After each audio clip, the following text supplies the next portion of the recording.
इय्याका नअबुदु व इय्याका नस्तईन।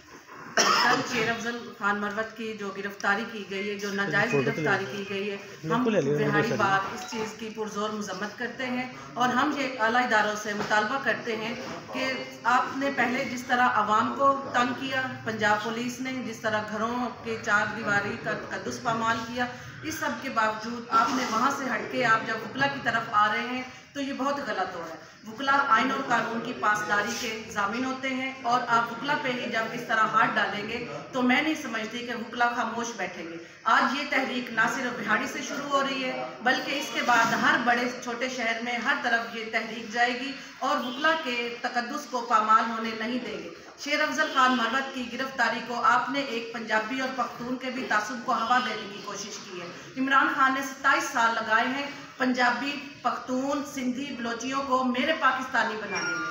आज हम सब लोग